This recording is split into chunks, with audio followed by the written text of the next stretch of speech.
como construir um sombreamento realista no seu desenho. Eu vou te explicar em 2 passos. Primeiro, a gente vai tratar da construção da sombra, como construir a sombra de maneira correta. E eu vou te falar também um erro comum que muitas pessoas cometem, que acabam deixando o desenho ali sujo, com aspecto manchado. A segunda etapa é lapidar essa sombra, aperfeiçoar ela. Eu vou te explicar de 3 formas diferentes, com 3 materiais diferentes, como construir, como lapidar, na verdade, a sombra.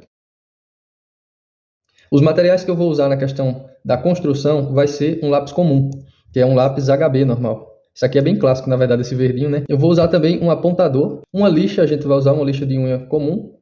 E na questão da lapidação da sombra, a gente vai usar primeiro um esfuminho, que basicamente o esfuminho ele é um rolo de papel prensado, né? 100% papel, só que ele está enrolado e imprensado. E ele tem 2 pontas que é para a gente apontar e poder ter uma precisão maior no que você vai esfumar. O outro material é um material bem comum que com certeza você tem em casa, que é o papel higiênico. Esse aqui ele é folha única, porém se você tiver um de folha dupla, melhor ainda.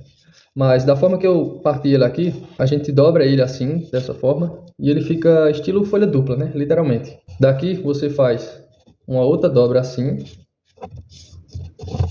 uma segunda dobra assim.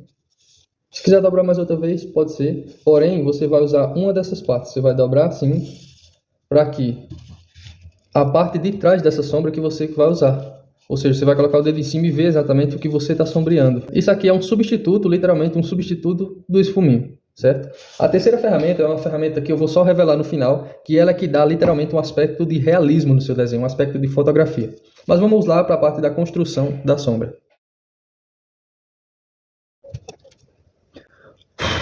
Bom, com o lápis já apontado, eu quero que você pegue uma lixa, ou até mesmo riscando, você dê uma desgastadinha na ponta para não ficar aquela coisa muito fina, sabe? Para a ponta ficar mais abaulada, percebe? Mais arredondada. Na construção da sombra, você tem que ter em mente que sombrear é preencher 100% esses poros do papel. Ou seja, você tem que eliminar os pontos brancos da folha. E para isso, você tem que fazer como se fosse uma pintura mesmo, não colocando força, certo? Isso é uma regra, não coloque força. Porque com um único lápis, você vai conseguir diferentes tons de cinza.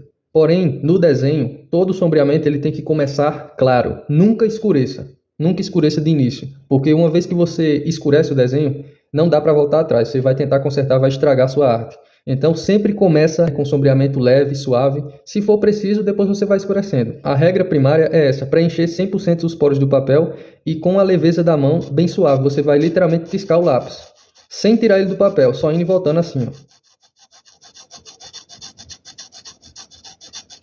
Percebe que eu vou trazendo aos poucos as linhas, uma do lado da outra, literalmente pintando, preenchendo 100%, o máximo que eu conseguir, os poros do papel.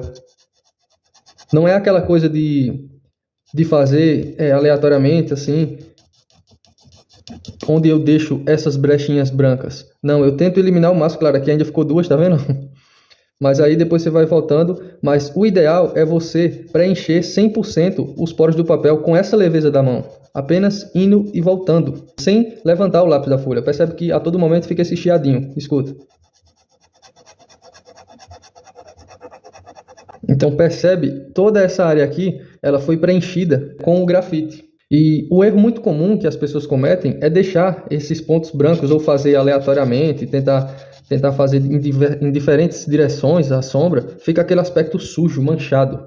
Então o ideal é você fazer indo e voltando o seu sombreamento, porque aí você tem um controle maior sobre a área que você está preenchendo. Por exemplo, se quiser uma área mais curta, você tem total controle da área que você está preenchendo, o tamanho que você está preenchendo. E eu vou controlando a leveza da mão, e mesmo que eu volte, eu não mudo, eu não escureço a sombra em nenhum momento. Um dos pilares fundamentais no sombreamento é controlar a leveza da mão.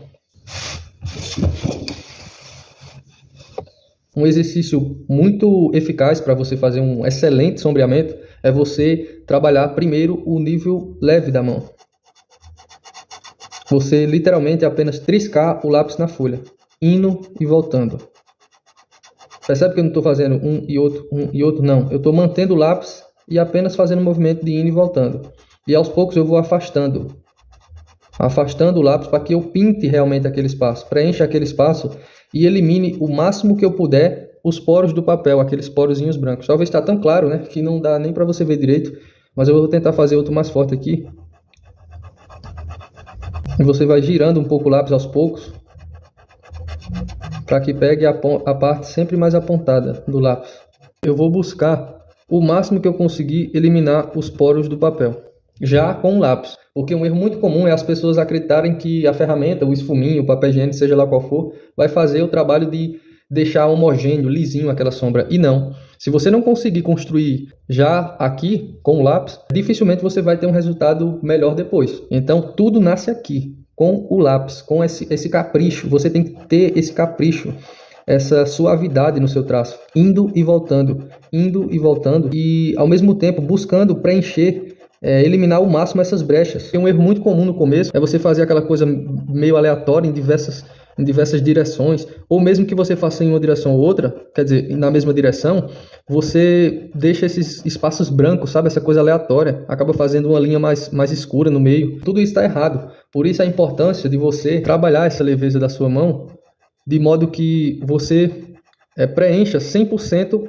os poros do papel. Claro, ninguém é um robô, uma máquina, né? Mas isso é totalmente possível, desde que você controle a leveza da sua mão. E perceba que eu vou e volto e não muda muito o tom da sombra, justamente por isso, porque a leveza da mão é a mesma e o movimento é bem parecido. Outro ponto fundamental na construção da sombra. Talvez você já tenha notado que o final do sombreamento, o começo e final, enfim, eles são finos. Esse movimento que eu faço, ele não vai e volta, vai e volta, vai e volta, num peso igual. Percebe que se eu for e voltar mantendo o mesmo peso da mão, o que é que vai fazer nessas pontas? Vai definir, vai criar pontos aqui nos finais da linha. E isso a gente não pode fazer. Porque se você fizer isso, vai ficar impossível de você juntar aquele sombreamento sem que dê manchas. Vou explicar melhor agora. Se você faz um sombreamento com a mão igual, pesada, do começo e fim, deixando nítido esses fins da linha, se você faz um sombreamento assim, muito provavelmente, se for um sombreamento de uma área maior no seu desenho, quando você for aumentar essa sombra, você vai acabar deixando um corredor aqui. E esse corredor vai manchar o seu desenho. Percebe? Fica mais escuro, porque o grafite sobrepôs no outro. Então, isso aqui é o que mancha muito o seu desenho, que deixa um aspecto amador, um aspecto ruim. E isso dá para você corrigir. Tá vendo? Um erro desse você consegue corrigir com essa técnica. Entendeu? Isso aqui é muito comum em quem está iniciando a fazer sombra no desenho, porque ele não entende que quando o grafite sobrepõe o outro, acaba ficando mais escuro. Fica mais escuro. Isso aqui é muito comum, mas dá para resolver com essa técnica aqui da leveza da mão. Porque você não vai fazer esse traço marcado, você vai fazer um movimento de pêndulo. Um movimento de pêndulo. Percebe que o final e o começo do traço, eles estão suaves. É esse movimento de pêndulo sobre a folha. Digamos que aqui é a superfície da folha. Só para vocês entenderem aqui, você vai passar o lápis no movimento de pêndulo sobre a superfície da folha. Você vai tiscar o lápis. Creio que você já está entendendo o conceito. Isso aqui é a chave para um excelente sombreamento. Você vai deixar as pontas e o começo, da linha mais suaves. Você vai pesar mais no meio, tanto em sombreamentos maiores, o lápis já está desgastado e acabou ficando mais poroso a sombra, percebe? Mas enfim, dá para você fazer em diferentes tamanhos. Uma vez que você internaliza isso, até mesmo sem tirar o lápis do papel, você acaba deixando esse começo e esse fim da sombra mais fino. E isso vai permitir você juntar qualquer sombreamento. Exemplo, eu vou tentar focar aqui. Você fez esse sombreamento aqui já usando essa técnica, e você precisa aumentar essa sombra. Você não vai ter nenhum problema ao juntar esse sombreamento. Não vai dar mancha, porque o começo do outro sombreamento está fino. E quando ele se encontra com esse daqui, ele simplesmente vai manter aquela sombra. Percebe? Ele vai manter a mesma tonalidade. E literalmente você não deixa marcado esse encontro. Você traz algo mais uniforme, mais igual. Percebe? O encontro foi aqui, mas praticamente não dá para ver. Então, quando você domina essa movimentação de pêndulo na sua sombra, você literalmente pode fazer uma sombra igual num tamanho muito grande. Você deve dominar essa técnica para fazer um bom sombreamento. Do contrário, seu sombreamento vai sempre parecer sujo, amador, enfim.